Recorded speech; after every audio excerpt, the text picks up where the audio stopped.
নমস্কার বন্ধুরা, আমি সুধাংশু গাইন। পাকিস্তান এখন টু ফ্রন্ট ওয়ারের জন্য প্রস্তুতি নিচ্ছে। পাকিস্তান আফগানিস্তানের সঙ্গে প্রবল সংঘর্ষে জড়িয়েছে। আফগানিস্তান ইতিমধ্যে পাকিস্তান সেনাঘাঁটিতে আত্মঘাতী হামলা করেছে, যার ফলে 7 জন জওয়ান নিহত হয়েছে পাকিস্তানের। এবং পাকিস্তানের প্রতিরক্ষামন্ত্রী খাজা ওয়াসিফ তো মন্তব্য করেই ফেলেছেন যে আফগানিস্তানের পাশাপাশি নাকি ভারতও নাকি ভারতীয় সীমানা দিয়ে তাদের উপর আক্রমণ করতে পারে। অ্যাকচুয়ালি পাকিস্তান কি প্রস্তুত দু দেশের দুটো সীমানা দিয়ে আক্রমণ সামলানোর জন্য? খাজা ওয়াসিফ তো এই মন্তব্য করে ফেলেছেন। আফগানিস্তানের আক্রমণ সামান্য ঠেকানোর জন্য এখন পাকিস্তান আমেরিকার কাছে চলে গেছে যে পাকিস্তান আফগানিস্তান সংঘর্ষ থামাবার জন্য। অ্যাকচুয়ালি পাকিস্তানের সেই ক্ষমতা নেই যে ভারত আর আফগানিস্তান একই সঙ্গে আক্রমণ করলে তারা দু দেশের এই আক্রমণ ঠেকাতে পারবে। অ্যাকচুয়ালি আফগানিস্তানের তো সেই আর্মি নেই যারা একটি নিয়ম মেনে পাকিস্তানের সঙ্গে যুদ্ধ করবে। অ্যাকচুয়ালি তারা যে কোনো দিক থেকে পাকিস্তানকে আক্রমণ করছে, সেই জন্য পাকিস্তান একদম নাজেহাল হয়ে যাচ্ছে। এবং আফগানিস্তানের তো এয়ারফোর্স বলতে কিছুই নেই।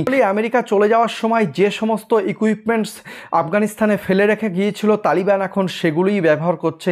এবং আফগান এয়ারফোর্স তো এখন ধ্বংসস্তূপে পরিণত হয়েছে। এবং কিছুদিন আগে পাকিস্তান যে আফগানিস্তানের উপর এয়ার স্ট্রাইক করেছে সেটাই ছিল পাকিস্তানের সবথেকে বড় ভুল।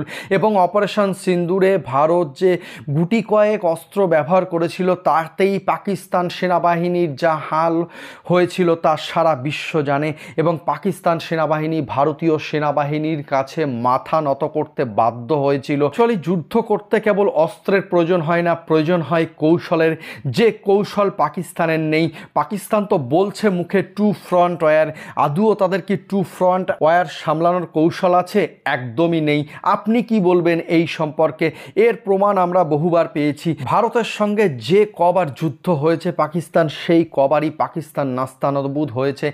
এবং ভারতীয় এয়ারফোর্স যার প্রশংসা করলে এখন বোধহয় অনেকটাই কম হয়ে যাবে। এবং ভারতীয় এয়ারফোর্স শেখাবে ইংল্যান্ডের এয়ারফোর্সকে যে কিভাবে যুদ্ধে কী রণকৌশল ব্যবহার করতে হবে এবং কিভাবে শত্রুপক্ষকে অতি সহজেই পরাস্ত করা যায়। সেক্ষেত্রে পাকিস্তানের এয়ারফোর্সের সঙ্গে ভারতীয় এয়ারফোর্সের কোনো তুলনাই চলে না। এবং পাকিস্তান এয়ারফোর্স কিভাবে ভারতীয় এয়ারফোর্সের কাছে মাথা নত করেছিল সেটা আমরা সবাই দেখেছি কিছুদিন আগে।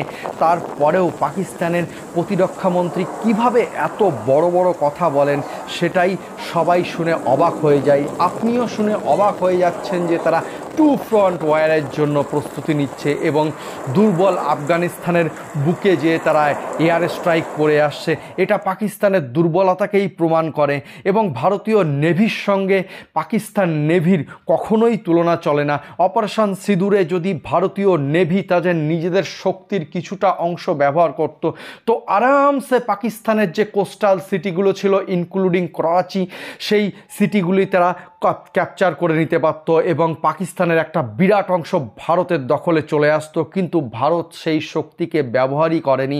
অতএব পাকিস্তান নেভির সঙ্গে ভারতীয় নেভির কখনো তুলনা করা চলে না। পাকিস্তান এর নেভির ক্ষমতা খুবই সীমিত এবং ভারতীয় নেভি যা পৃথিবীর মধ্যে টপ লেভেলের নেভি। পাকিস্তান ভারতের জন্য যতই যুদ্ধের ফাঁদ পেতে রাখুক না কেন, ভারত সেই ফাঁদে কখনোই পা দেবে না। কারণ ভারত জানে ভারতের এই গ্রোয়িং ইকোনমি, ভারতের এই গ্রোয়িং জিডিপি যা যুদ্ধ করলে অনেকটাই ধাক্কা খাবে এবং ভারত কখনো সেই ফাঁদে পা দেবে না।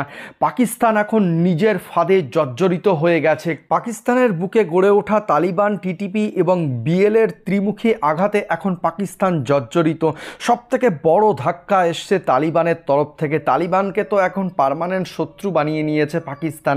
ভারত এই ফাঁদে কখনোই পা দেবে না যে ভারতের গ্রোয়িং অর্থনীতি একটা বিরাট ধাক্কা খায়। এবং পাকিস্তানে তো এক প্রকার গৃহযুদ্ধ শুরু হয়ে গেছে। আগামী কয়েক বছরের মধ্যে আমরা যদি দেখি যে পাকিস্তান কয়েক টুকরো হয়ে গেছে, তবে এখানে অবাক হওয়ার মতন কিছু নেই। কারণ পাকিস্তানের প্রতিটা প্রান্ত স্বাধীন হতে চাইছে।